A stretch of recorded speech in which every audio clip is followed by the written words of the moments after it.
आदरणीय सुधीरजी गाडगे, बँकेचे सर्व संचालक आणि सर्व ठेवीदार सभासद,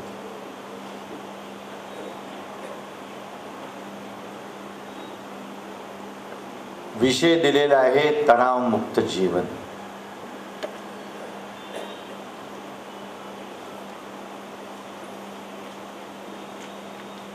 गेल्या जवळजवळ मला असं वाटतं की 25 वर्षांच्या पासून क्रमाक्रमानं काळ जसा बदलायला लागलेला आहे तसा तणावमुक्त जीवन हा विषय अत्यंत जीवनामध्ये आवश्यक वाटायला लागलेला आहे.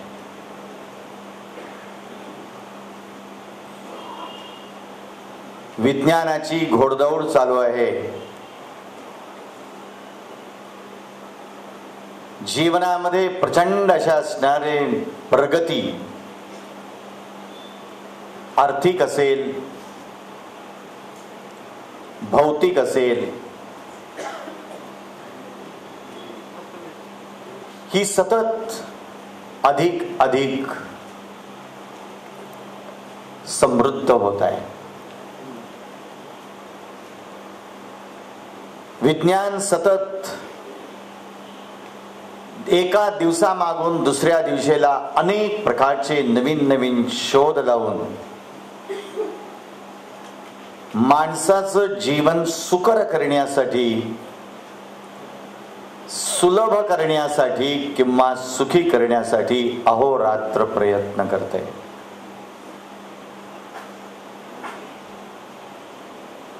वैद्यकशास्त्र आणि त्यातल्या त्यात मानस उपचार तज्ञ या गेल्या 25 वर्षांमध्ये यांचं प्रमाण स्टॅटिस्टिक्सली वाढलेलं आहे.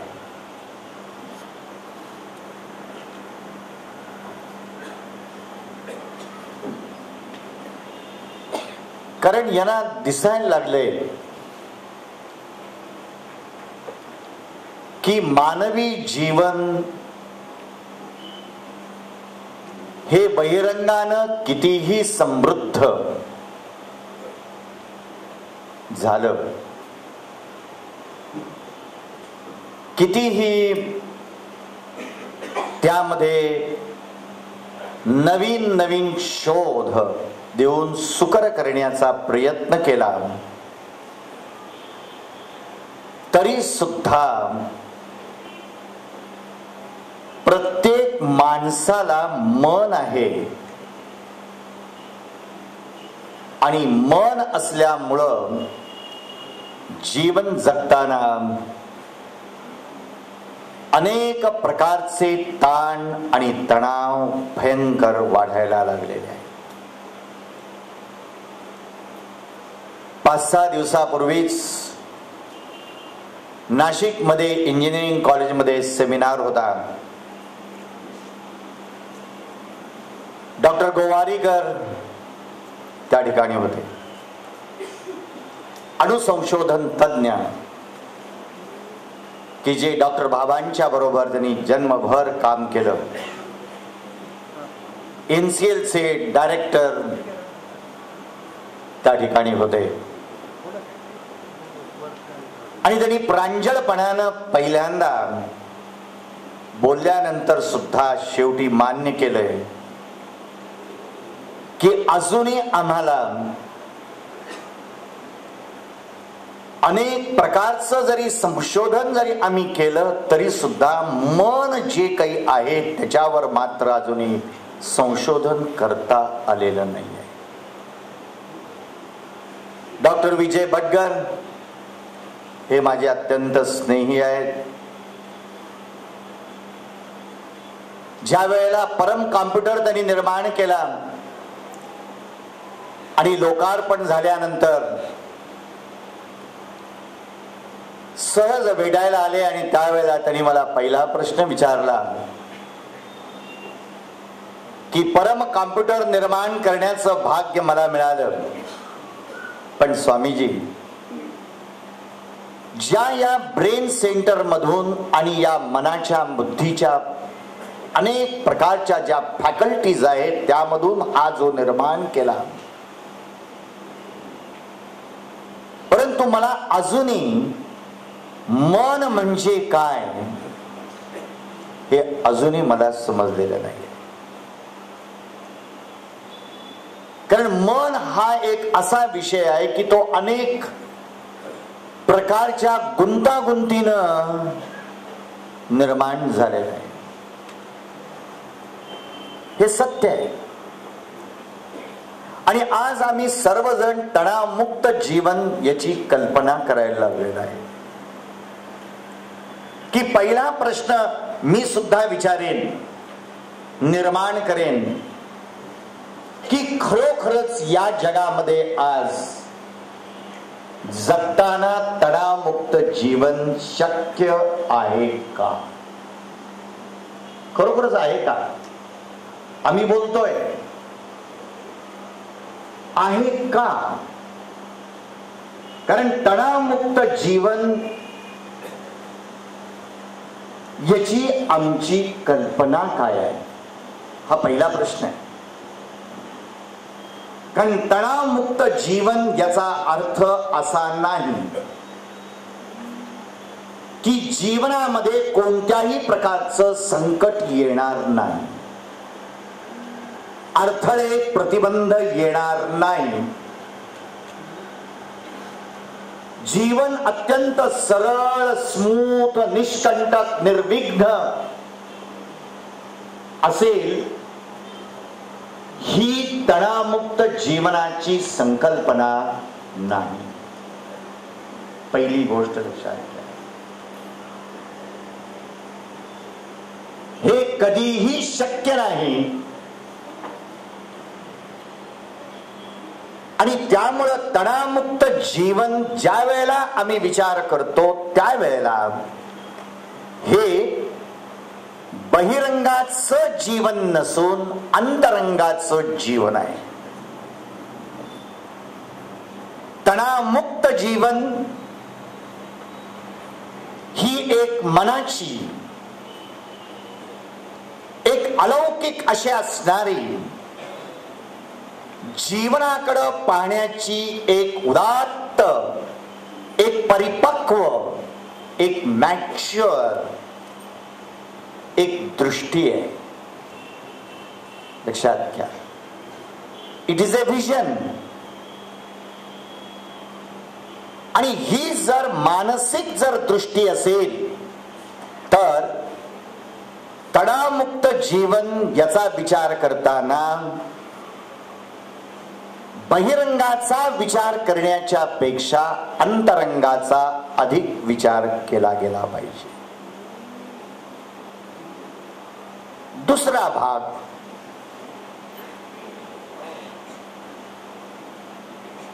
की तणाव केव्हा निर्माण होतो. विचार करा. आपण सर्वजण अनेक प्रकारच्या क्षेत्रांच्या मध्ये काम करताय.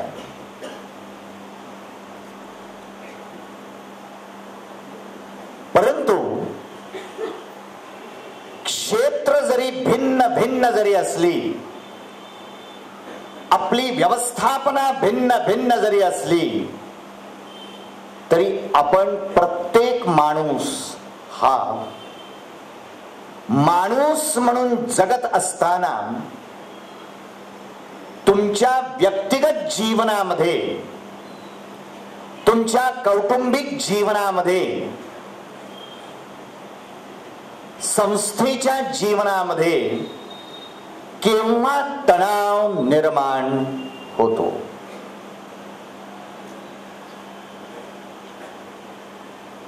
समजा, कारण जीवन जगत असताना सतत आपल्या मनामध्ये कॅल्क्युलेशन असतं. Calculative mind. हा एक भाग आहे. दुसरा भाग की या कॅल्क्युलेटिव्ह माइंड मुळे एक्सपेक्टिंग माइंड निर्माण होत आहे. निरनिराळ्या प्रकारच्या तुमच्या अपेक्षांच्या संकल्पना. तिसरी गोष्ट, प्रत्येकाच्या जीवनामध्ये अशी एक महत्वाकांक्षा आहे की ज्या महत्वाकांक्षेमुळं आजचं जे जीवन मी जगतोय ते व्यक्तिगत आहे, कौटुंबिक आहे, सर्व स्तरावरचं जीवन आहे. तर आज जे जीवन आहे याच्यापेक्षा अधिक अधिक भविष्यामध्ये जीवन पाहताना त्याचा सतत उत्कर्ष व्हावा, सतत हळूहळू प्रगती व्हावी, हीच प्रत्येक माणसाच्या जीवनामध्ये असलेली कामना आहे. या कामनेनं, या अपेक्षेनं, या कॅल्क्युलेशननं आम्ही जगतोय. केव्हा? वर्तमान काळामध्ये. काळजीपूर्वक, वेळ फार थोडा आहे. जगतोय वर्तमान काळामध्ये, परंतु जगत असताना या कॅल्क्युलेशनमुळं, या महत्वाकांक्षेमुळं, अपेक्षेमुळं आपण कधीही भूतकाळाचा विचार करत नाही, तर आपण सतत वर्तमानामध्ये राहून भविष्याचा विचार करत असतो. की जो भविष्य काळ तुम्ही आणि मी पाहत नाही, पाहिलेला नाही, सतत तो भविष्य काळ हा अंधारामध्येच आहे. आणि त्या भविष्याबद्दलच्या कल्पना, कॅल्क्युलेशन, एक्सपेक्टेशन्स आणि महत्वाकांक्षा आहे. तिसरा भाग, असं जगत असताना समजा तुमच्या कॅल्क्युलेशन प्रमाणे, अपेक्षेप्रमाणे, इच्छेप्रमाणे सर्व त्या कल्पनेप्रमाणे घडायला लागलं असं आपण म्हणू.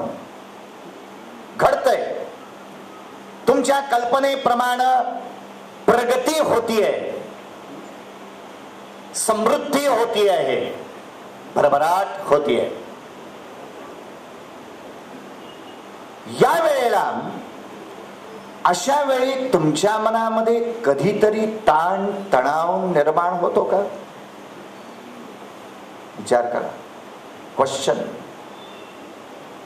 ज्या वेळेला माझ्या कल्पनेप्रमाणे, माझ्या अपेक्षेप्रमाणे, माझ्या इच्छेप्रमाणे कॅल्क्युलेशन करतो, त्याप्रमाणे जर सर्व व्यवस्थित जर होत असेल, मिळत असेल, घडत असेल, तर यावेळी असा एकही माणूस या जगामध्ये नाही की तो तणावग्रस्त असेल. उलट त्या सर्व प्रसंगांच्या मध्ये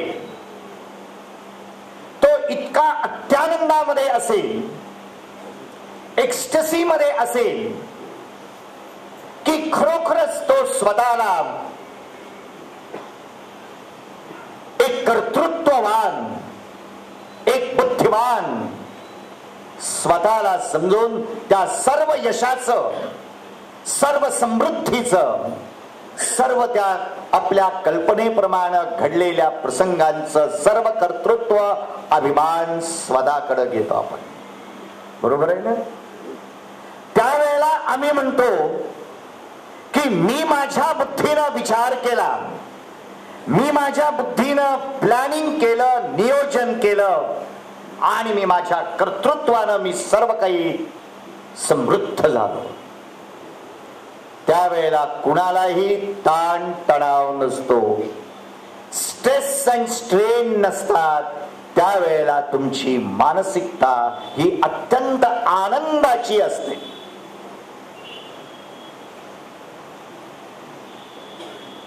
हे आपण सर्वजण अनुभवतो. मग तणाव केव्हा निर्माण होतोय हा प्रश्न आहे. स्ट्रेस अँड स्ट्रेन्स हे केव्हा निर्माण होतात? ज्यावेळी बहिरंगाचे प्रसंग, बहिरंगाची परिस्थिती तुमच्या अपेक्षेच्या कॅल्क्युलेशनच्या प्रतिकूल आहे, विरोधी आहे. ज्या वेळेला तुम्ही ज्या जिद्दीनं पुढे जात असता, ज्या एका महत्वाकांक्षेनं कर्तृत्वानं प्रगती करत असतात, त्यावेळी जर कुठले संकट जर आली, अडथळे जर आले, प्रतिबंध जर एकामाग एक जर आले, तर अशा या प्रतिकूल परिस्थितीमध्ये ज्या वेळेला तुमच्या अपेक्षेप्रमाणे घडत नाही, तुमच्या कॅल्क्युलेशन प्रमाणे काही मिळत नाही आणि तुमची महत्वाकांक्षा कर्तृत्व असूनही ती पूर्ण होत नाही, त्याच वेळी तुमच्या मनामध्ये अनेक प्रकारानं ताण आणि तणाव निर्माण होतात. बरोबर आहे? विचार करा थोडक्यात. मग हित प्रश्न या ठिकाणी येतो की खरोखरच चांगले प्रसंग ज्या वेळेला येतात, तुमच्या मनाप्रमाणे अनुकूल ज्या वेळेला घडतं, त्यावेळेला आनंद, एक्स्टसी येतो. आणि ज्या वेळेला त्या कॅल्क्युलेशन प्रमाणे घडत नाही, अपेक्षेप्रमाणे मिळत नाही, महत्वाकांक्षेमध्ये अनेक अडथळे येतात, प्रतिकूल परिस्थिती येते, त्यावेळी ताण आणि तणाव निर्माण होतोय. मग एक्झॅक्टली प्रश्न या ठिकाणी आहे की खरोखरच हा ताण तणाव हा बहिरंगामध्ये आहे का? खरोखरच हा ताण तणाव जो सतत माणसामध्ये निर्माण होतोय, आमचं डोकं सारखं संतप्त होतंय, क्षुब्ध होतंय, विक्षेप निर्माण होतात आणि त्यामधून नंतर नैराश्य आणि वैफल्य येतं. हे खरोखरच या प्रसंगांच्या मध्ये आहे, प्रतिकूल परिस्थितीमध्ये आहे, संकटांच्या मध्ये आहे. कुठं निश्चितपणानं हे आहे? विचार केला तर कळेल की कोणताही प्रसंग तो चांगला असो किंवा वाईट असो, प्लेझंट असो किंवा अनप्लेझंट असो, डिझायरेबल असो किंवा अनडिझायरेबल असो, कोणताही जो प्रसंग जो आहे तो प्रसंग फक्त प्रसंगच आहे, सिच्युएशन आहे. लक्षात घ्या, इंग्लिश मध्ये मुद्दाम बोलतोय. तसा म्हणला तर कोणताही प्रसंग ऑब्जेक्टिव्हली वास्तवतेनं विचार करायला लागला तर चांगलाही नाही आणि वाईटही नाही आहे. कोणताही प्रसंग चांगला आणि वाईट नाही आहे. प्रसंग हा फक्त प्रसंगच आहे आणि तोच तो प्रसंग आम्ही चांगला आणि वाईट करतोय. तुमच्या मनामुळे करताय. लक्षात घ्या, तुमची मानसिकता काय आहे त्या प्रसंगाकडे बघण्याची. कोणताही प्रसंग कोणत्या मानसिकतेमधून तुम्ही घेता, ऍक्सेप्ट करायला तयार होता, त्या मानसिकतेवरच सर्व काही अवलंबून आहे. आणि त्यामुळं आम्ही अनालिसिस केल्यानंतर सर्व असं म्हणलेलं आहे. वेदांच्या मध्ये एक श्रुती आहे, लक्षात घ्या, मन एव मनुष्याणाम कारणम बंध मोक्षयोः. इंग्लिश मध्ये भाषांतर, the world is not the problem. आम्ही सर्वजण जीवनामध्ये जगत असताना सतत वर्ल्ड इज द प्रॉब्लेम म्हणतो. विश्वामध्ये प्रॉब्लेम आहे, विषयांच्या मध्ये प्रॉब्लेम आहे, निसर्गामध्ये प्रॉब्लेम आहे, प्रसंगांच्या मध्ये प्रॉब्लेम आम्ही पाहतो. पण तुम्ही मीमांसा करायला लागा. प्रॉब्लेम हा बाहेरचा नाही आहे. The world is not the problem, you are the problem. आणि you are the problem. Who is the problem? Your mind is the problem. लक्षात घ्या की मन आहे हे, आणि मनच सर्व काही निर्माण करतंय, आणि मनच सर्व तुमच्या जीवनातले अनेक प्रकारचे प्रॉब्लेम निर्माण करते. मग व्यक्तिगत प्रॉब्लेम असो, कौटुंबिक असो, कोणताही प्रॉब्लेम असो, हे सर्व प्रॉब्लेम ह्युमन क्रिएटेड प्रॉब्लेम्स आहेत. आणि ह्युमन क्रिएटेड प्रॉब्लेम जर असतील तर ते सर्व तुमच्या मनामधूनच निर्माण झालेले आहेत. मनच त्याला सोर्स आहे, हे कारण आहे. मग मन हेच जर कारण जर असेल तर मग प्रश्न निर्माण होतो या ठिकाणी की मग ताण आणि तणाव प्रत्यक्ष बाहेर कुठेही ऑब्जेक्टिव्हली वास्तवतेनं वस्तुनिष्ठतेनं तुम्हाला कुठंही दिसत नाही, अनुभवाला येत नाही. ताण आणि तणाव हा अनुभवायला जर येत असेल तर तो तुमच्या मनामध्येच येतो. आणि त्या ताण तणावाच्या अनुभवाला कारण सुद्धा जर असेल तर ते मन हे कारण आहे. The mind is the cause for all the problems.